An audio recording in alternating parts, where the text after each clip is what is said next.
história que vou contar não é algo que eu ouvi de longe ou li em um jornal velho. É algo que me foi contado por uma testemunha sobrevivente, alguém que viu tudo com seus próprios olhos, mas que jamais conseguiu explicar os horrores que presenciou. O que aconteceu com a família Morial parece ser uma tragédia industrial comum à primeira vista, mas conforme você mergulha nos detalhes, percebe que há algo muito mais profundo, algo que desafia a lógica e a natureza. Alguns chamariam de maldição, outros de justiça divina, mas para mim, é como se o inferno tivesse brotado na terra. Tudo começou em uma pequena cidade industrial chamada Black Ridge, nos confins do meio-oeste americano, onde a fábrica de produtos químicos Wilson dominava o horizonte com suas chaminés cuspindo fumaça negra dia e noite. A fábrica era a principal empregadora da cidade, mas também um monstro que sugava a vida dos trabalhadores com promessas de salários miseráveis e condições precárias.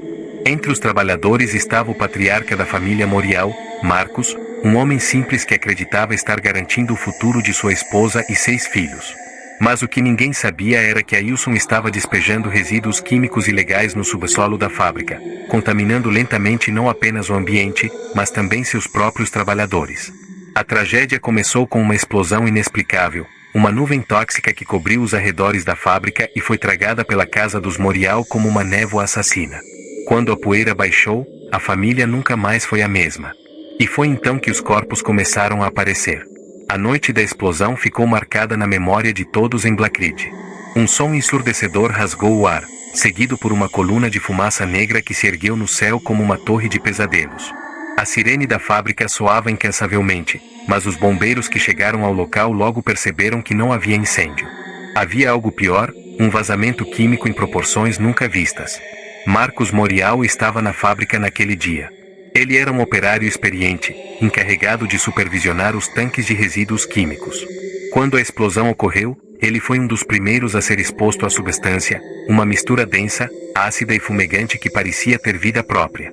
Ele não sabia, mas aquilo já estava mudando algo profundo dentro dele. Horas depois do incidente, Marcos voltou para casa, com a roupa ainda impregnada pela fumaça. Sua esposa, Evelyn, estava preocupada, mas ele a tranquilizou. Não foi nada, disse ele, enquanto tirava as botas sujas e se jogava no sofá. Os 6 filhos, Noah, Emily, Caleb, Rose, Henry e a pequena Lila, brincavam no quintal, alheios ao perigo que se aproximava. Naquela noite, todos começaram a sentir os efeitos. Primeiro vieram as tonturas, depois as náuseas. Em poucos dias, a pele de cada membro da família começou a apresentar erupções estranhas. Os médicos locais não sabiam o que fazer. Diziam que era uma reação alérgica, talvez uma infecção. Mas os Morial sabiam que era algo mais. Algo que nenhum remédio poderia curar. Conforme as semanas passavam, as deformidades começaram a aparecer. Marcos ficou com uma pele áspera e cinzenta, como se fosse feita de pedra. Evelyn perdeu todo o cabelo e seus olhos ficaram permanentemente vermelhos, como se sangrassem lágrimas invisíveis. As crianças sofreram ainda mais. Noah desenvolveu uma coluna encurvada e ossos deformados. Emily perdeu os movimentos das pernas, mas dizia ouvir vozes no silêncio. Caleb ficou com a mandíbula deslocada, como se estivesse sempre gritando, embora nenhum som saísse. Rose desenvolveu dedos longos e finos, quase garras. Henry começou a ter ataques de fúria incontroláveis, enquanto Lila, a mais jovem, parecia ter parado de envelhecer, presa em uma aparência infantil e assustadora. Os moradores de Black Ridge começaram a evitar a família. Diziam que eles estavam amaldiçoados, que eram monstros. Os Morial ficaram reclusos em sua pequena casa, enquanto a fábrica continuava funcionando como se nada tivesse acontecido. Até que Evelyn encontrou a carta. Era um memorando interno da Wilson, assinado pelo próprio dono da fábrica, Walter Wilson. No documento, ele admitia que sabia dos perigos dos produtos químicos e que havia ordenado o despejo ilegal para economizar dinheiro. A explosão, segundo ele, foi um pequeno contratempo. Evelyn mostrou a carta a Marcos, e algo dentro dele quebrou. Naquela noite, ele reuniu a família ao redor da mesa e fez um juramento. Eles tiraram tudo de nós. Agora, vamos tirar tudo deles. O que começou como um desejo de justiça logo se transformou em algo mais sombrio. Marcos e Evelyn lideraram os filhos em uma campanha de vingança que misturava brutalidade e algo inexplicável. As primeiras vítimas foram os supervisores da fábrica.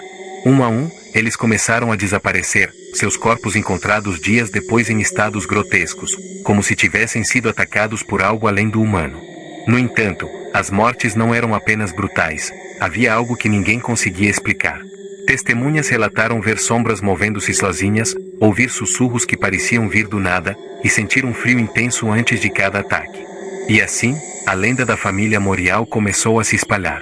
O primeiro alvo foi Robert Gaines, o supervisor direto de Marcus Neilson. Ele era conhecido por ser um homem áspero, sempre despreocupado com as condições de trabalho. Durante anos, ele ordenou que Marcus e os outros operários limpassem os tanques químicos sem nenhum equipamento de proteção adequado. Para a família Morial, ele era o símbolo do desprezo da fábrica por seus trabalhadores. A noite do ataque foi marcada por uma estranha calmaria. O vento parecia ter parado de soprar, e até os cães de Blackridge, conhecidos por seus latidos incessantes, estavam em silêncio mortal. Marcus, Evelyn e Caleb seguiram até a casa de Robert, enquanto os outros membros da família esperavam no carro velho estacionado a 2 quarteirões de distância. A casa de Robert era uma construção simples, mas bem cuidada, com janelas sempre iluminadas e vasos de flores na varanda. Quando Marcus bateu a porta, Robert abriu com um sorriso confiante, achando que seria mais uma conversa sobre o incidente na fábrica. Mas o sorriso desapareceu quando viu os olhos de Marcus. Eles não eram mais os olhos de um homem comum, havia algo neles, um brilho sobrenatural, como se refletissem o inferno que ele carregava por dentro. Você sabia, disse Marcus, a voz rouca e carregada de ódio. Você sabia o que estava fazendo. Robert tentou fechar a porta, mas Evelyn foi mais rápida. Com uma força que ninguém esperava de uma mulher tão magra e frágil, ela empurrou a porta com tanta violência que as dobradiças rangeram. Caleb entrou em seguida, movendo-se de forma estranha, quase como se fosse uma marionete sendo puxada por fios invisíveis. Robert tentou gritar, mas Caleb avançou sobre ele com mãos deformadas, pressionando sua mandíbula deslocada contra o pescoço do homem, em um gesto que parecia um beijo grotesco. O que aconteceu dentro daquela casa nunca foi completamente explicado. Quando os vizinhos ouviram os gritos e chamaram a polícia, já era tarde demais. O corpo de Robert foi encontrado no dia seguinte, pendurado no teto da sala de estar, com as pernas dobradas em ângulos impossíveis. Os olhos haviam desaparecido de seu rosto, e a polícia nunca conseguiu determinar como ele foi colocado naquela posição. Mas o mais perturbador foi o cheiro, não o cheiro de morte, mas algo químico, como se a própria casa estivesse impregnada com os resíduos da fábrica. Os Morial, por outro lado, estavam longe dali, já planejando o próximo ataque. Depois da morte de Robert, algo mudou na família Morial. Os deformados já não pareciam apenas vítimas, havia uma aura sombria ao redor deles, como se algo os estivesse guiando. Emily, que estava confinada a uma cadeira de rodas desde o acidente, começou a falar de vozes que a visitavam à noite. Elas vêm da fumaça, ela sussurrava para Evelyn, com os olhos fixos em um ponto vazio na parede. Elas dizem o que devemos fazer. Evelyn, que já havia aceitado o destino sombrio de sua família, começou a ouvir as mesmas vozes. Elas não eram claras, mas suas palavras carregavam um peso impossível de ignorar. E sempre que Evelyn ouvia essas vozes, algo acontecia, uma porta se abria sozinha, uma luz piscava, ou o cheiro químico tomava conta da casa. A segunda vítima foi Martha Hill, a chefe de segurança da fábrica. Ela era uma mulher rígida, conhecida por ameaçar os trabalhadores com demissões caso se recusassem a realizar tarefas perigosas. A família a seguiu até um restaurante local, onde ela jantava sozinha todas as noites. No momento em que Martha saiu do restaurante, uma névoa densa surgiu do nada, cobrindo as ruas de Blackridge. Era impossível enxergar mais do que alguns metros à frente, e o som dos passos de Martha ecoava estranhamente, como se viessem de direções diferentes. "Quem está aí?" ela gritou, ao sentir que estava sendo seguida.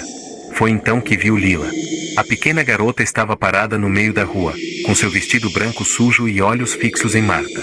"Você fez isso com a gente", disse a menina, com uma voz que parecia muito mais velha do que ela. Antes que Martha pudesse reagir, as sombras começaram a se mover. Não havia ninguém ali, mas algo a puxou para o chão com força. Ela gritou, mas a névoa abafou o som. Quando os primeiros raios de sol surgiram, tudo que restava de Martha era seu casaco, encharcado de um líquido preto e grudento. Conforme os ataques continuavam, os Morial começaram a mudar ainda mais. Não eram apenas as deformidades físicas, suas mentes estavam se tornando algo diferente, algo não humano. Caleb começou a falar uma língua que ninguém conseguia compreender, enquanto Rose passava horas olhando para o espelho, dizendo que via outras versões de si mesma. Henry, por sua vez, começou a atacar animais no quintal, sempre murmurando: eles nos observam. Eles querem mais. E então, os donos da fábrica perceberam que estavam sendo caçados. Mas como escapar de algo que parecia estar em todos os lugares, que conhecia cada canto de suas vidas? Os donos da fábrica, liderados por Walter Wilson, começaram a sentir o peso de suas decisões. Para eles, a morte de Robert Gaines e Martha Hill ainda parecia uma coincidência perturbadora, mas nada sobrenatural. Contudo, isso mudou quando os ataques se tornaram mais diretos e inevitáveis. Walter Wilson, um homem de 60 e poucos anos, era conhecido por sua frieza. Ele construiu a Wilson Chemical com base no lucro e no desprezo pelas normas ambientais, sempre protegido por advogados e subornos. Quando a notícia da morte de 2 de seus funcionários chegou, ele tentou encobrir os casos, como fazia com qualquer problema que ameaçasse sua empresa. Mas dessa vez, não havia como fugir. Os Morial começaram a enviar mensagens.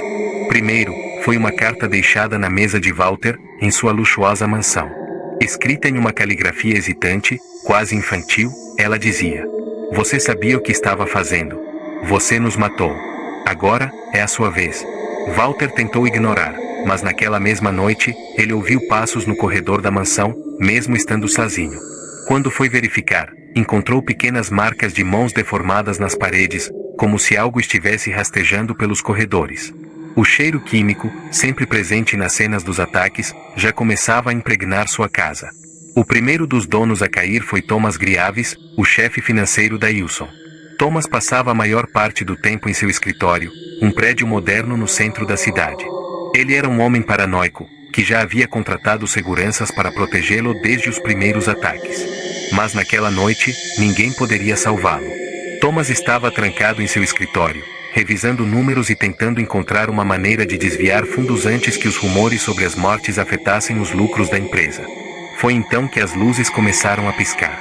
Primeiro, ele pensou que era um problema elétrico, mas logo percebeu que o piscar seguia um padrão, como se algo estivesse manipulando deliberadamente a energia. Quando ele tentou sair, a porta do escritório não abriu. O telefone, que antes estava funcionando, agora emitia apenas estática. E foi então que ele os viu. No reflexo da janela, Thomas percebeu figuras atrás de si. Primeiro, eram apenas sombras, mas lentamente começaram a tomar forma. Era Caleb e Rose, suas deformidades ainda mais grotescas sob a fraca luz do escritório. Caleb tinha a mandíbula aberta em um sorriso impossível, enquanto Rose arrastava suas mãos longas e finas pelo vidro, deixando marcas que pareciam corroer o material. "Você sabia", Caleb disse, com sua voz distorcida e gutural. "Você sabia e não fez nada." Thomas tentou gritar, mas sua voz não saiu. Foi então que o vidro da janela quebrou, embora ninguém tivesse tocado nele. As sombras avançaram sobre ele, e a última coisa que ele viu foi o rosto de Caleb, com olhos que brilhavam como brasas. No dia seguinte, os seguranças encontraram o corpo de Thomas pendurado pelo pescoço na entrada do prédio, com os olhos ausentes e o peito coberto por marcas de mãos, como se ele tivesse sido esmagado. Walter Wilson sabia que eles viriam para ele. Depois da morte de Thomas, ele se trancou em sua mansão, cercado por seguranças armados e câmeras instaladas em cada canto. Ele achava que estava protegido, que não havia como os Morial chegarem até ele. Mas os Morial não precisavam de portas ou janelas.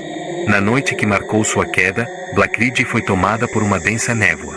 Nenhum dos seguranças conseguiu explicar como a névoa entrou na propriedade, ela simplesmente estava lá, engolindo tudo em silêncio. As câmeras começaram a falhar aos poucos, mostrando apenas estática ou vultos que se moviam rápido demais para serem identificados. Walter, trancado no andar superior, começou a ouvir sons que não faziam sentido. Passos. Risadas infantis. O tilintar de metal, como se alguém estivesse arrastando correntes. Ele olhou pela janela e viu Lila, a mais jovem dos Morial, parada no jardim. Seus olhos brilhavam no escuro, e ela parecia cantar uma música que ele não conseguia entender. O som, porém, ficou preso em sua cabeça, como um eco interminável. De repente, as luzes da mansão se apagaram. Walter segurou a arma que mantinha na gaveta, apontando-a para a porta. Mas quando a porta se abriu, não havia ninguém ali.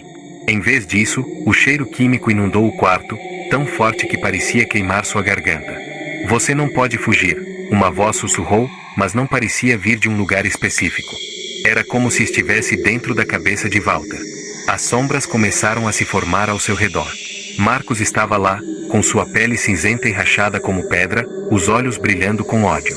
Evelyn estava ao lado dele, careca, com os olhos vermelhos e lágrimas negras escorrendo pelo rosto. Atrás deles, os filhos Morial se moviam como criaturas de outro mundo, seus corpos deformados e atitudes animalescas. Walter tentou atirar, mas a arma falhou. Ele gritou, mas o som foi engolido pela névoa. A última coisa que ele viu foi Lila entrando no quarto, segurando um pedaço de metal enferrujado que parecia saído da fábrica. "Isso é para minha família", ela disse, com a voz de uma mulher adulta, antes de avançar. Quando os policiais chegaram à mansão, encontraram apenas o corpo de Walter. Ele estava carbonizado, como se tivesse sido queimado vivo, mas não havia sinais de fogo em lugar algum. A única coisa estranha no quarto era o cheiro, aquele cheiro químico que ninguém conseguia explicar. Os outros donos da fábrica tentaram fugir de Black Ridge, mas era tarde demais. A família Morial parecia estar em todos os lugares, como se a própria cidade conspirasse a favor deles. Um a um, os responsáveis pela Wilson Chemical foram encontrados mortos, cada corpo mais grotescamente mutilado do que o último. E, em cada cena, o cheiro químico permanecia, como uma assinatura de sua vingança. Mas o mais estranho foi o que aconteceu após as mortes. A fábrica foi abandonada, mas moradores relataram ter visto luzes acesas nas noites mais escuras. Vozes podiam ser ouvidas vindas de dentro do prédio, e, às vezes, figuras deformadas eram vistas espreitando pelas janelas quebradas. A família Morial desapareceu, mas muitos acreditam que eles nunca realmente foram embora. Eles se tornaram parte de Black Ridge, uma lembrança eterna de que algumas injustiças não podem ser esquecidas ou perdoadas.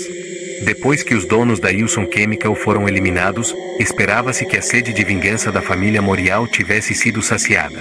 Mas algo havia mudado dentro deles. A fábrica, com suas chaminés agora silenciosas, parecia chamá-los de volta. Eles não eram mais uma família comum em busca de justiça. Algo mais profundo, mais escuro, os controlava agora. Marcos foi o primeiro a sentir o chamado. Ele começou a falar em seu sono, murmurando palavras desconexas sobre máquinas, fumaça e a sala dos tanques. Evelyn, que antes liderava a família ao lado de Marcos, agora parecia tomada por um transe constante, seus olhos fixos em um ponto invisível. Era como se a fábrica tivesse se tornado o coração de algo vivo, e os Morial não conseguiam escapar de sua influência. Na calada da noite, eles voltaram para o lugar onde tudo começou. A fábrica estava deserta há meses, mas, estranhamente, os portões estavam abertos, como se esperassem a chegada da família. O ar estava pesado e denso, impregnado com o cheiro químico característico da Wilson. Cada passo que davam parecia ecoar de forma surreal, como se o prédio estivesse respondendo à sua presença. As máquinas, cobertas de poeira, pareciam mortas, mas havia algo nelas, uma vibração, um pulsar quase imperceptível. Lila foi a primeira a notar. "Ela está respirando", disse a menina, com um sorriso perturbador. E era verdade. O som de respiração baixa e profunda preenchia o ambiente, vindo de todos os lados. As luzes fluorescentes, que não deveriam funcionar, piscavam intermitentemente, projetando sombras que pareciam se mover por conta própria. Cada canto da fábrica parecia vivo, como se esperasse para engolir quem ousasse entrar. Os Morial seguiram pelos corredores enferrujados até chegarem à sala dos tanques, o local onde Marcos trabalhava antes do acidente.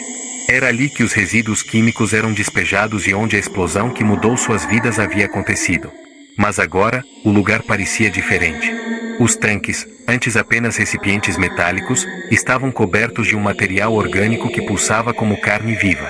Um líquido grosso e negro escorria pelas paredes, evaporando em uma névoa que preenchia o ar. No centro da sala, havia algo que não deveria estar ali, uma cadeira de rodas, velha e enferrujada. Emily, que sempre foi a mais conectada às vozes, aproximou-se da cadeira. Quando tocou o metal frio, seus olhos reviraram, e ela começou a falar em uma voz que não era dela. "Eles estão aqui. Eles nunca foram embora. A fábrica os manteve." As palavras ecoaram pela sala, e, de repente, os tanques começaram a vibrar. O líquido negro começou a borbulhar, e figuras começaram a emergir das sombras. Não eram os donos da fábrica, mas os trabalhadores que haviam morrido ali ao longo dos anos, operários esquecidos, vítimas do descaso e da ganância. As figuras eram grotescas, suas formas corroídas pelos produtos químicos. Rostos derretidos, membros deformados, corpos que pareciam mais espectros do que humanos. Eles avançaram lentamente, suas vozes misturando-se em um coro de murmúrios indistinguíveis.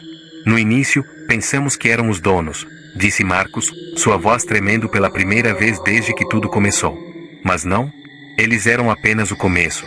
Os operários cercaram a família, mas não atacaram. Em vez disso, apontaram para os tanques. Cada membro da família Morial sentiu uma atração irresistível, como se algo chamasse para dentro do líquido negro. Vocês são parte disso agora, sussurrou uma das figuras, com uma voz cavernosa. Vocês pertencem à fábrica. Um a um, os Morial foram levados até os tanques. Marcos tentou resistir, mas suas pernas pareciam se mover sozinhas. Evelyn gritou, mas o som foi abafado pela névoa. Lila, a mais jovem, foi a única que parecia satisfeita, segurando a mão de Caleb enquanto se aproximavam.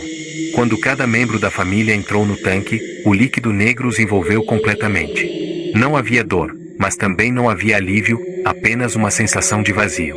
Seus corpos começaram a se fundir com a substância, tornando-se parte dela. E então, o silêncio. Dias depois, os moradores de Black Ridge começaram a notar algo estranho. A fábrica, antes abandonada, parecia estar funcionando novamente. As chaminés liberavam fumaça, e luzes piscavam em suas janelas. Alguns juravam ouvir vozes e gritos vindo do interior, mas ninguém teve coragem de se aproximar. A lenda da família Morial se tornou um aviso em Black Ridge. Diziam que os Morial se tornaram parte da fábrica, suas almas fundidas com as máquinas e os tanques. A fábrica não era mais apenas um prédio, era algo vivo, pulsante, alimentado pela dor e pela vingança dos que haviam sido prejudicados. E, à noite, quem passava por perto jurava ver figuras deformadas espreitando pelas janelas, com olhos brilhando na escuridão.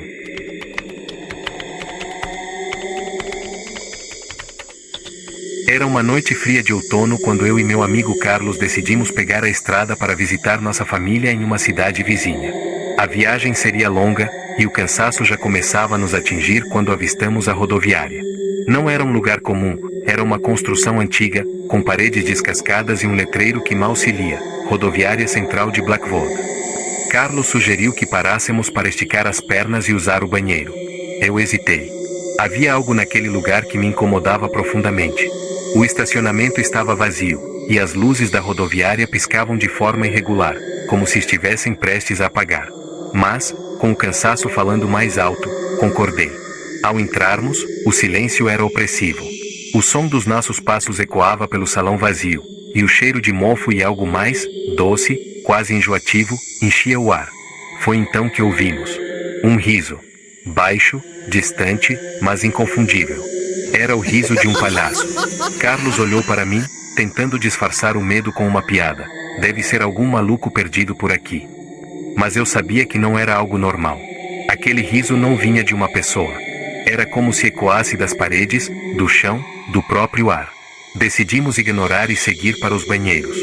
Foi quando as luzes começaram a piscar mais rápido, e o riso ficou mais alto. Eu sentia uma presença atrás de mim, mas toda vez que me virava, não havia nada. Até que Carlos parou de repente e sussurrou: "Você viu isso?" Ele apontou para o fundo do corredor. Lá, em pé, estava uma figura. Era um palhaço, mas não como os que você vê em circos. Seu rosto era pálido, quase cadavérico, com um sorriso grotesco que se estendia de orelha a orelha. Seus olhos eram negros, profundos, como dois buracos sem fundo. Ele segurava algo em uma das mãos, uma faca longa e enferrujada, coberta por uma substância escura que eu preferia não identificar.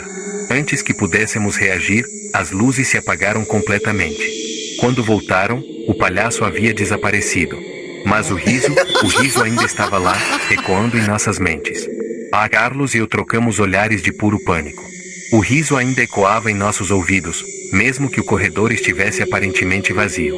Decidimos que o melhor a fazer era sair dali o mais rápido possível, mas antes, precisávamos usar o banheiro.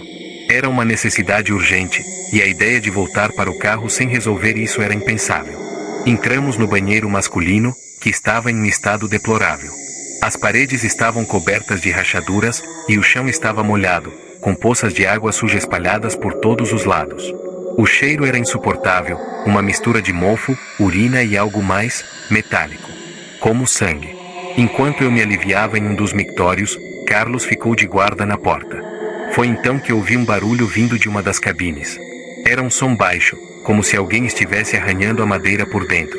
Meu coração acelerou, e eu me virei para olhar na direção do som. Carlos, você ouviu isso? Perguntei, minha voz tremendo. Ele não respondeu. Quando olhei para a porta, ele não estava mais lá. A porta do banheiro estava fechada, e eu estava sozinho. O barulho na cabine continuou, mais alto agora, e eu podia jurar que ouvi um sussurro vindo de lá. Carlos, isso não é engraçado, gritei, tentando disfarçar o medo com raiva. Mas não era Carlos. A porta da cabine começou a se abrir lentamente, rangendo nos dobradiças enferrujadas. Meus pés pareciam grudados no chão, e eu não conseguia me mover. Quando a porta finalmente se abriu completamente, vi que a cabine estava vazia. Mas no espelho sujo acima da pia, refletido atrás de mim, estava o palhaço. Ele estava mais perto agora, seu sorriso ainda mais grotesco, seus olhos negros fixos em mim. A faca em sua mão brilhava sob a luz fraca do banheiro. Eu me virei rapidamente, mas ele não estava lá. Quando olhei para o espelho novamente, ele também havia desaparecido. Foi então que ouvi o grito. Era Carlos, e vinha de fora do banheiro. Corri para a porta, mas ela estava trancada.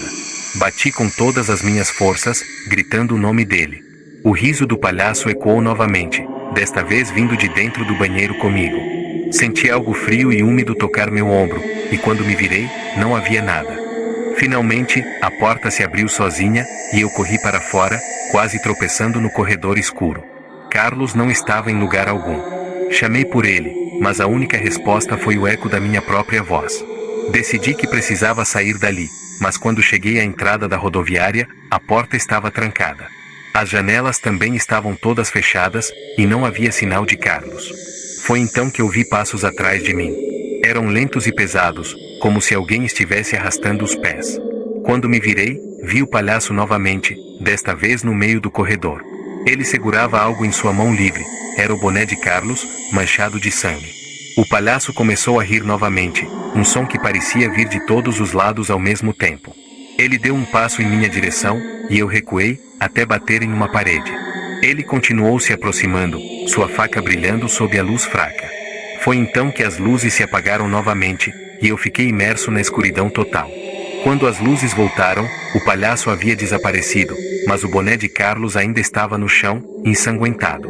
Peguei-o com mãos trêmulas e corri para o carro, que milagrosamente ainda estava lá. Entrei e liguei o motor, dirigindo para longe daquela rodoviária maldita o mais rápido que pude. Eu não conseguia parar de tremer enquanto dirigia para longe da rodoviária. O boné ensanguentado de Carlos estava no banco do passageiro, um lembrete mudo do que havia acontecido. Mas algo dentro de mim não conseguia deixar para trás. Eu precisava saber o que havia acontecido com Carlos. Eu precisava voltar. Com um misto de medo e determinação, fiz um retorno e estacionei o carro a uma distância segura da rodoviária.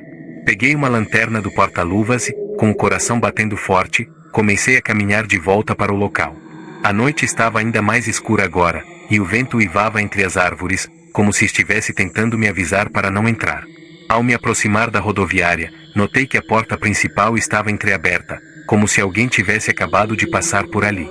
A lanterna tremia em minhas mãos enquanto eu empurrava a porta e entrava. O silêncio era opressivo, e o cheiro de mofo e sangue era ainda mais forte do que antes. Decidi seguir em direção aos fundos da rodoviária, onde havia uma porta que eu nunca havia notado antes. Ela estava levemente aberta, e um som baixo, como gemidos abafados, vinha de dentro. Com cada passo que dava, o medo crescia dentro de mim, mas eu sabia que não podia voltar atrás. Ao abrir a porta, fui atingido por um cheiro insuportável de decomposição. A lanterna iluminou uma cena que nunca vou esquecer. Era uma sala grande, com paredes manchadas de sangue e correntes penduradas no teto. No chão, havia corpos, alguns já em estado avançado de decomposição, outros ainda frescos. E no centro da sala, havia uma mesa de madeira, coberta de ferramentas enferrujadas e manchadas de sangue. Mas o que mais me assustou foi o que vi no canto da sala. Era Carlos, amarrado a uma cadeira, com o rosto pálido e os olhos cheios de terror. Ele estava vivo, mas mal conseguia se mover. Quando me viu, ele tentou falar, mas só conseguiu emitir um gemido fraco. "Carlos!" gritei, correndo em sua direção. Foi então que ouvi o riso novamente. Desta vez, vinha de todos os lados, ecoando pelas paredes da sala. O palhaço apareceu de repente, saindo das sombras como se tivesse se materializado do nada. Ele estava ainda mais assustador do que antes, com seu sorriso grotesco e olhos negros que pareciam penetrar minha alma. Você não deveria ter voltado, disse ele, sua voz rouca e gutural, como se não fosse humana. Tentei me mover, mas minhas pernas pareciam presas ao chão. O palhaço se aproximou lentamente, sua faca brilhando sob a luz da lanterna. Ele começou a rir novamente, um som que parecia vir de dentro da minha cabeça. Foi então que as luzes da sala começaram a piscar, e as sombras ao meu redor pareciam ganhar vida. Vi formas se movendo nas paredes, como se fossem pessoas tentando escapar. Gemidos e sussurros preencheram o ar, e senti uma presença fria e pesada ao meu redor. O palhaço parou a poucos metros de mim, sua faca apontada para o meu peito. Você quer saber o segredo desta rodoviária? Perguntou ele, seu sorriso se tornando ainda mais amplo. Ela foi construída sobre um cemitério antigo, e eu sou o guardião. Eu alimento os espíritos com o sangue dos vivos. Antes que eu pudesse reagir, ele deu um passo para trás e desapareceu nas sombras. As luzes se apagaram completamente, e eu fiquei imerso na escuridão total. Quando as luzes voltaram, o palhaço havia desaparecido, mas Carlos ainda estava lá, amarrado à cadeira. Corri até ele e comecei a soltá-lo, minhas mãos tremendo tanto que mal conseguia desatar os nós. Quando finalmente o soltei, ele caiu no chão, fraco e quase inconsciente. Peguei-o nos braços e comecei a arrastá-lo para fora da sala, mas o riso do palhaço ecoou novamente, mais alto e mais próximo do que nunca. Você nunca vai escapar, sussurrou uma voz em meu ouvido, e senti algo frio e úmido tocar meu pescoço. Não olhei para trás. Continuei arrastando Carlos pelo corredor, até chegarmos à porta principal. Quando finalmente saímos da rodoviária, o ar fresco da noite me atingiu como um soco. Coloquei Carlos no carro e liguei o motor, dirigindo para longe daquele lugar maldito o mais rápido que pude. Carlos estava inconsciente no banco do passageiro, seu rosto pálido e suado. Eu dirigia o mais rápido que podia, mas algo dentro de mim sabia que não era o fim. O palhaço não iria nos deixar escapar tão facilmente. O riso ainda ecoava em minha mente, e o cheiro de sangue e decomposição parecia ter impregnado minhas roupas. De repente, o carro começou a falhar. O motor tossiu e morreu, deixando-nos parados no meio da estrada escura. Tentei ligá-lo novamente, mas não adiantou. Olhei para Carlos, que começou a se mexer, murmurando algo ininteligível. Carlos, acorda. Precisamos sair daqui, gritei, sacudindo gentilmente. Ele abriu os olhos, cheios de terror. Ele está vindo, sussurrou, sua voz fraca e rouca. Antes que eu pudesse perguntar o que ele queria dizer, ouvi um som atrás de nós. Era o som de passos lentos e arrastados, como se alguém estivesse se aproximando. Olhei pelo retrovisor e vi uma figura no meio da estrada. Era o palhaço, sua silhueta iluminada pela luz fraca da lua. Ele estava mais perto do que deveria, considerando que eu havia dirigido por vários minutos. Precisamos correr, gritei, abrindo a porta do carro e ajudando Carlos a sair. Ele estava fraco, mas conseguia se mover. Começamos a correr pela estrada, mas o palhaço parecia estar sempre um passo atrás, seu riso ecoando na noite. De repente, Carlos parou e apontou para algo à nossa frente. Era a rodoviária. Nós havíamos voltado para o mesmo lugar, apesar de eu ter certeza de que estávamos dirigindo na direção oposta. É um loop, murmurou Carlos, sua voz cheia de desespero. Ele não vai nos deixar sair. Foi então que as luzes da rodoviária começaram a piscar, e o riso do palhaço se tornou mais alto. As portas da rodoviária se abriram sozinhas, como se estivessem nos convidando a entrar. Sabia que era uma armadilha, mas não havia para onde correr. O palhaço estava atrás de nós, e a única opção era enfrentar o que estava dentro da rodoviária. Entramos novamente no prédio, e desta vez, as coisas estavam diferentes. As paredes pareciam estar respirando, e o chão estava coberto de uma substância negra e pegajosa. O cheiro de decomposição era insuportável, e o som de gemidos e sussurros preenchia o ar. Precisamos encontrar uma maneira de parar ele, disse Carlos, sua voz um pouco mais forte agora. Ele é apenas um espírito preso aqui. Como você sabe disso? Perguntei, olhando para ele com surpresa. Carlos hesitou, como se estivesse lutando para lembrar. Ele me contou, enquanto eu estava preso. Ele foi um homem uma vez, um assassino em vida. Mas quando ele morreu, os espíritos do cemitério o amaldiçoaram, transformando-o no que ele é agora. Ele precisa alimentar os espíritos com sangue para manter sua própria existência. Foi então que ouvimos o riso novamente, vindo de todos os lados. O palhaço apareceu no meio do corredor, sua faca brilhando sob a luz fraca. Ele começou a se aproximar, seu sorriso grotesco se tornando ainda mais amplo. Vocês nunca vão escapar, disse ele, sua voz rouca e gutural. Vocês são apenas mais 2 para a coleção. Mas desta vez, algo dentro de mim se rebelou. Eu não ia deixar que ele nos pegasse. Peguei uma barra de ferro que estava no chão e me preparei para lutar. Carlos ficou ao meu lado, fraco, mas determinado. O palhaço atacou primeiro, movendo-se rápido demais para ser humano. Eu consegui desviar de seu golpe e atingi-o com a barra de ferro, mas ele simplesmente riu, como se não tivesse sentido nada. Ele continuou se aproximando, sua faca brilhando sob a luz fraca. Foi então que Carlos fez algo inesperado. Ele começou a cantar. Era uma melodia antiga, algo que eu nunca havia ouvido antes. O palhaço parou de repente, seu rosto se contorcendo em uma expressão de dor e raiva. O que você está fazendo? Gritei, olhando para Carlos. É uma canção antiga, uma canção para acalmar os espíritos, respondeu ele, sua voz forte e clara agora. O palhaço começou a gritar, seu corpo se contorcendo como se estivesse em agonia. As paredes da rodoviária começaram a tremer, e o chão se abriu, revelando uma luz brilhante. O palhaço foi puxado para dentro da luz, seu rosto se transformando em uma expressão de terror antes de desaparecer completamente. As luzes da rodoviária se apagaram, e o silêncio tomou conta do lugar. Carlos e eu ficamos parados, olhando para o vazio onde o palhaço havia estado. Sabíamos que ele havia ido embora, mas o preço que pagamos foi alto. O silêncio na rodoviária era opressivo. Carlos e eu ficamos parados, olhando para o vazio onde o palhaço havia desaparecido. A luz brilhante que engoliu ele também havia sumido, deixando apenas a escuridão e o cheiro de mofo e sangue. Apesar de tudo, senti um alívio momentâneo. Estávamos vivos. O palhaço havia sido derrotado. Mas algo ainda não estava certo. Carlos, como você sabia daquela canção? Perguntei, olhando para ele com uma mistura de admiração e desconfiança. Ele hesitou, evitando meu olhar. Eu não sei. Só veio à minha mente. Como se alguém tivesse me sussurrado. Antes que eu pudesse questioná-lo mais, as luzes da rodoviária começaram a piscar novamente. Desta vez, porém, não era o palhaço. As paredes começaram a tremer, e o chão sob nossos pés parecia se mover. Ouvi vozes, centenas delas, sussurrando em uníssono. Eram vozes antigas, cheias de dor e raiva. O que está acontecendo? Gritei, segurando Carlos pelo braço. Ele olhou para mim, seu rosto pálido e cheio de terror. Os espíritos, eles estão acordando. De repente, as portas da rodoviária se abriram com um estrondo, e uma névoa espessa começou a entrar.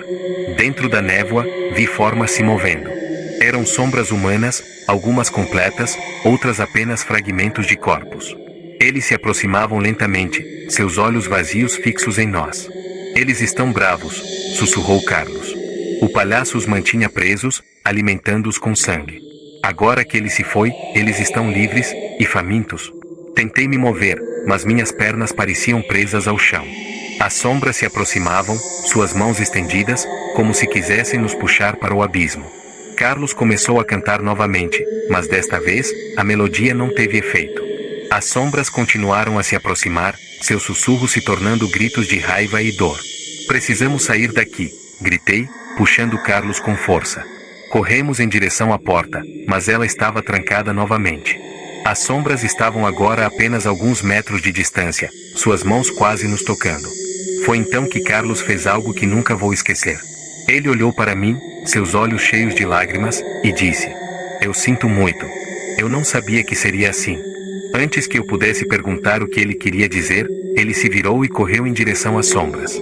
Carlos, não, gritei, tentando alcançá-lo, mas era tarde demais. Ele mergulhou no meio das sombras, e elas o engoliram completamente. As luzes da rodoviária se apagaram novamente, e fiquei imerso na escuridão total. Ouvi o som de Carlos gritando, mas logo foi substituído pelo riso do palhaço. Desta vez, porém, o riso vinha de dentro da minha cabeça, como se ele estivesse dentro de mim. Quando as luzes voltaram, eu estava sozinho. Carlos havia desaparecido, e as sombras também. A rodoviária estava silenciosa, como se nada tivesse acontecido. Mas eu sabia que não era o fim. O palhaço ainda estava lá, em algum lugar, e os espíritos ainda estavam famintos. Saí da rodoviária e corri para o carro, que milagrosamente ligou desta vez. Dirigi para longe daquele lugar, mas sabia que nunca estaria realmente livre. O riso do palhaço ainda ecoava em minha mente, e as sombras ainda me perseguiam em meus sonhos. Anos se passaram, e eu nunca mais voltei para aquela rodoviária. Mas às vezes, em noites frias e escuras, ainda ouço o riso do palhaço e sinto as sombras me observando. E sei que, um dia, elas virão me buscar. Anos se passaram desde aquela noite na rodoviária de Blackwood. Eu nunca mais voltei para lá, e tentei seguir em frente com minha vida. Mas algumas coisas nunca nos deixam. O riso do palhaço ainda ecoa em meus ouvidos, especialmente em noites silenciosas, quando o vento uiva lá fora e as sombras parecem se mover por conta própria. Carlos nunca foi encontrado. A polícia investigou, mas não havia pistas. Para o mundo, ele simplesmente desapareceu. Mas eu sei a verdade. Ele se sacrificou para me salvar, e os espíritos da rodoviária o levaram. Às vezes, em meus sonhos, eu o vejo. Ele está lá, no meio das sombras, seu rosto pálido e cheio de terror. Ele tenta me avisar, mas suas palavras são abafadas pelo riso do palhaço. Eu me mudei para uma cidade distante, tentando escapar do passado. Mas o passado tem uma maneira de nos alcançar. Recentemente, comecei a notar coisas estranhas. Um riso baixo vindo do porão. Uma figura de palhaço em um sonho recorrente. E, pior de tudo, uma sensação de que algo está me observando, mesmo quando estou sozinho. Hoje, recebi uma carta. Não havia remetente, apenas meu nome escrito em uma caligrafia irregular. Dentro, havia uma única frase: "Você nunca escapará". Anexo à carta, havia uma foto. Era uma imagem desbotada da rodoviária de Blackwood, e na frente dela, em pé, estava o palhaço. Ele estava olhando diretamente para a câmera, seu sorriso grotesco se estendendo de orelha a orelha. Eu joguei a carta no fogo, mas a imagem do palhaço não saía da minha mente. E então, esta noite, enquanto eu estava sentado sozinho em minha sala, as luzes começaram a piscar. O riso começou baixo, quase imperceptível, mas logo se tornou alto e claro. Eu sabia o que estava por vir. As sombras nas paredes começaram a se mover, e o cheiro de mofo e sangue encheu o ar. Eu olhei para a porta, e lá estava ele. O palhaço. Ele estava mais perto do que nunca, sua faca brilhando sob a luz fraca. Seus olhos negros me encaravam, e seu sorriso era mais grotesco do que nunca. "Você nunca escapará", sussurrou ele, sua voz rouca e gutural. E então, as luzes se apagaram.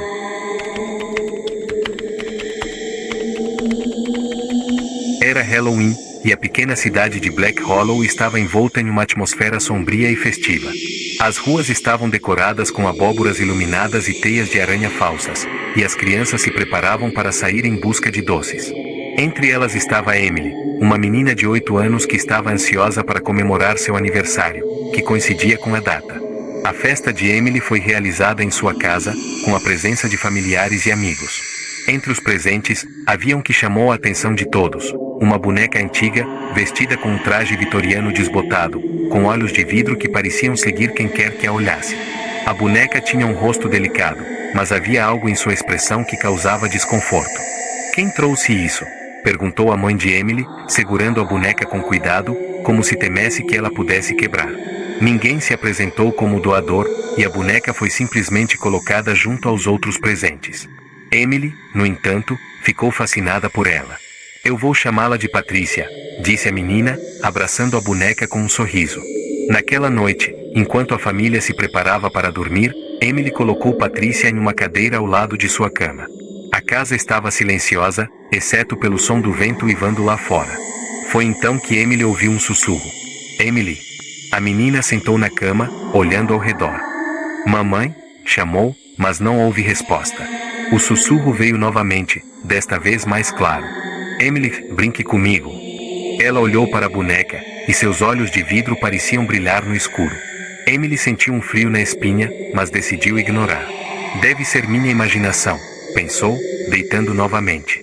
Mas na manhã seguinte, algo terrível aconteceu. O gato da família, um siamês chamado Whiskers, foi encontrado morto no quarto de Emily. Seu corpo estava mutilado, como se tivesse sido esfaqueado várias vezes. A boneca estava sentada ao lado do corpo, com manchas de sangue em seu vestido. "Emily, o que aconteceu aqui?", Perguntou a mãe, horrorizada. A menina olhou para a boneca, seus olhos cheios de lágrimas. Eu não sei, mamãe. Eu não fiz isso. A família decidiu que era apenas um acidente trágico, mas algo dentro de mim sabia que não era o caso. A boneca Patrícia não era o que parecia. Ótimo. Vamos continuar a história, aprofundando o terror e os elementos sobrenaturais. O próximo capítulo vai explorar os eventos que se seguiram ao incidente com o gato, aumentando a tensão e revelando mais sobre a maldição da boneca Patrícia. Após o incidente com Viskers, a família tentou seguir em frente, mas algo havia mudado na casa. O ar parecia mais pesado, e uma sensação de inquietação pairava sobre todos. Emily, no entanto, continuava apegada à boneca Patrícia, levando-a para todos os lugares e conversando com ela como se fosse uma amiga de verdade. Emily, você não acha que está na hora de deixar a boneca de lado? Perguntou a mãe, tentando disfarçar o desconforto que sentia ao olhar para Patrícia. Mas ela é minha amiga, mamãe, respondeu Emily, abraçando a boneca com força. Ela me protege. A mãe não insistiu, mas começou a notar coisas estranhas. À noite, enquanto todos dormiam, ela ouvia passos leves no corredor, como se alguém estivesse andando de um lado para o outro. Quando saía para verificar, não havia ninguém lá. A única coisa que encontrava era Patrícia, sentada em uma cadeira no corredor, seus olhos de vidro brilhando sob a luz da lua. Uma noite, a mãe decidiu confrontar o medo. Pegou a boneca e a colocou em um armário no porão, trancando a porta com uma chave. Isso deve acabar com isso, pensou, tentando se convencer de que era apenas sua imaginação. Mas na manhã seguinte, Patrícia estava de volta ao quarto de Emily, sentada em sua cadeira como se nada tivesse acontecido. A chave do armário ainda estava no bolso da mãe. Como isso é possível? Sussurrou a mãe, olhando para a boneca com uma mistura de medo e raiva. Foi então que as coisas começaram a piorar. Os vizinhos começaram a relatar ver uma figura estranha em suas janelas à noite, uma silhueta pequena e delicada, como a de uma criança. Mas quando olhavam mais de perto, não havia ninguém lá. E então, o primeiro desaparecimento aconteceu. Era o Sr. Thompson, um idoso que vivia sozinho na casa ao lado. Ele foi encontrado morto em sua sala, seu corpo mutilado de uma maneira que lembrava o que havia acontecido com Viskers. Na mão dele, havia uma pequena chave, como a de um armário. A polícia investigou, mas não havia pistas. A única coisa que chamou a atenção foi uma testemunha que jurou ter visto uma menina pequena entrando na casa do Sr. Thompson na noite anterior. Quando questionada sobre a aparência da menina, a testemunha descreveu uma boneca com um vestido vitoriano. A família de Emily começou a entrar em pânico. Precisamos nos livrar dessa boneca, disse o pai, pegando Patrícia e jogando-a no lixo. Mas na manhã seguinte, ela estava de volta ao quarto de Emily, seu vestido limpo e sem uma única mancha. Foi então que Emily começou a mudar. Ela ficou mais quieta, mais reservada, e começou a falar sozinha em seu quarto. Quando questionada, ela dizia que estava conversando com Patrícia. Ela me disse que vai me proteger, sussurrou Emily, seus olhos cheios de uma luz estranha. Ela disse que ninguém vai nos machucar. A família não sabia o que fazer. Eles tentaram queimar a boneca, jogá-la em um rio, até mesmo levá-la para um padre para ser exorcizada. Mas nada funcionava. Patrícia sempre voltava. E então, uma noite, enquanto todos dormiam, Emily acordou com um sussurro. Emily, é hora de brincar. Ela olhou para Patrícia, que estava sentada em sua cadeira, seus olhos de vidro brilhando no escuro. O que você quer, Patrícia? Perguntou Emily, sua voz tremendo. A boneca sorriu, seu rosto se contorcendo em uma expressão grotesca. Vamos brincar de esconde-esconde. E então, as luzes se apagaram. Quando as luzes voltaram, o quarto de Emily estava vazio. A cama estava desfeita, e a boneca Patrícia havia desaparecido. A família entrou em pânico, chamando o nome de Emily pela casa, mas não houve resposta. A única coisa que encontraram foi uma pequena pegada de sangue no chão, levando para a porta dos fundos. A polícia foi chamada, e uma busca extensiva foi realizada na área. Mas não havia sinal de Emily ou da boneca. A única pista foi uma testemunha que jurou ter visto uma menina pequena, carregando uma boneca, entrando na floresta próxima. Quando questionada sobre a aparência da menina, a testemunha descreveu Emily, mas com um sorriso estranho e olhos que brilhavam no escuro. A família estava desesperada. A mãe de Emily passava os dias chorando, enquanto o pai tentava manter a esperança viva. Mas algo dentro de mim sabia que Emily não estava mais conosco. A boneca Patrícia a havia levado, e não havia nada que pudéssemos fazer para trazê-la de volta. Foi então que as coisas começaram a piorar. Os vizinhos começaram a relatar ver uma menina pequena, carregando uma boneca, andando pelas ruas à noite. Quando tentavam se aproximar, a menina desaparecia, deixando para trás apenas o som de um riso baixo e sinistro. E então, os desaparecimentos começaram. Primeiro foi a família Johnson, que vivia na casa ao lado. Eles foram encontrados mortos em sua sala, seus corpos mutilados de uma maneira que lembrava o que havia acontecido com o Sr. Thompson. Na mão de um deles, havia uma pequena chave, como a de um armário. A polícia estava perplexa. Não havia pistas, nenhum motivo aparente para os assassinatos. A única coisa que todas as vítimas tinham em comum era que haviam relatado ver uma menina pequena, carregando uma boneca, antes de desaparecerem. Foi então que eu decidi investigar por conta própria. Peguei uma lanterna e entrei na floresta, seguindo as pegadas de sangue que haviam sido encontradas perto da casa de Emily. A floresta era densa e escura, e o vento uivava entre as árvores, como se estivesse tentando me avisar para não continuar. Mas eu não podia parar. Eu precisava encontrar Emily. Eu precisava saber a verdade sobre Patrícia. Após horas de caminhada, encontrei uma pequena cabana no meio da floresta. A porta estava entreaberta, e o cheiro de sangue e decomposição enchia o ar. Com o coração batendo forte, entrei na cabana. O que vi dentro me deixou paralisado de terror. As paredes estavam cobertas de símbolos estranhos, e o chão estava manchado de sangue. No centro da cabana, havia uma mesa de madeira, coberta de ferramentas enferrujadas e manchadas de sangue. E sentada na mesa, estava Patrícia. A boneca estava intacta, seu vestido limpo e sem uma única mancha. Seus olhos de vidro brilhavam no escuro, e seu sorriso grotesco parecia se estender de orelha a orelha. Ao seu lado, havia uma pequena chave, como a que havia sido encontrada nas mãos das vítimas. Emily, gritei, olhando ao redor da cabana. Mas não havia sinal dela.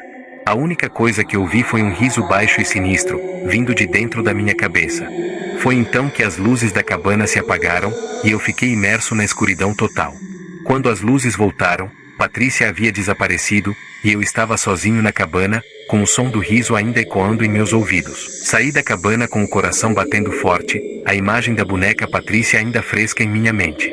O riso sinistro continuava a ecoar em meus ouvidos, e eu sabia que não poderia simplesmente ignorar o que havia visto. Algo estava terrivelmente errado, e eu precisava descobrir a verdade sobre aquela boneca amaldiçoada. Ao voltar para a cidade, decidi investigar a origem de Patrícia. Fui até a loja de antiguidades local, onde o dono, um homem idoso chamado Sr. Grayson, parecia saber mais do que dizia. Patrícia, você diz? Ele murmurou, seus olhos se estreitando enquanto examinava a descrição que eu fiz da boneca. Essa boneca, ela tem uma história sombria. Ele me contou que Patrícia havia sido criada no século XIX por uma mulher chamada Eliza Blackwood, uma bruxa que usava a boneca como recipiente para aprisionar espíritos malignos. Eliza havia sido linchada pela cidade por suas práticas obscuras, mas antes de morrer, ela amaldiçoou a boneca, jurando que ela continuaria a causar dor e destruição mesmo após sua morte. Patrícia não é apenas uma boneca, disse o Sr. Grayson, sua voz baixa e grave. Ela é uma entidade, alimentada pelo sangue e pelo medo. E uma vez que ela escolhe um dono, não há como escapar. Perguntei a ele como quebrar a maldição, mas ele apenas balançou a cabeça. A única maneira de parar Patrícia é encontrar o corpo de Eliza Blackwood e destruí-lo. Mas ninguém sabe onde ela foi enterrada. Decidi que precisava encontrar o túmulo de Eliza, não importava o quão perigoso fosse. Peguei um mapa antigo da cidade e comecei a pesquisar locais onde ela poderia ter sido enterrada. Enquanto isso, os desaparecimentos continuavam. Mais famílias foram encontradas mortas, suas casas marcadas com símbolos estranhos e manchas de sangue. A cidade estava em pânico, e todos sabiam que Patrícia estava por trás disso. Uma noite, enquanto eu pesquisava em casa, ouvi um barulho vindo do porão. Era um som baixo, como se alguém estivesse arrastando os pés. Peguei uma lanterna e desci as escadas, meu coração batendo forte. No porão, encontrei Patrícia. Ela estava sentada em uma cadeira, seus olhos de vidro brilhando no escuro. Ao seu lado, havia uma pequena pá, como se estivesse me convidando a segui-la. O que você quer? Perguntei, minha voz tremendo. A boneca sorriu, seu rosto se contorcendo em uma expressão grotesca. Encontre-me, sussurrou, sua voz ecoando em minha mente. Foi então que as luzes se apagaram, e eu fiquei imerso na escuridão total. Quando as luzes voltaram, Patrícia havia desaparecido, mas a pá ainda estava lá. Peguei-a e saí de casa, determinado a encontrar o túmulo de Elisa. Seguindo as pistas que havia reunido, cheguei a um cemitério abandonado na periferia da cidade. O local estava coberto de mato alto e lápides quebradas, e o ar estava pesado com uma energia maligna. Com a pá em mãos, comecei a cavar em um local que parecia promissor. Após horas de escavação, encontrei o caixão de Elisa Blackwood. Ele estava em um estado deplorável, com a madeira apodrecida e as dobradiças enferrujadas.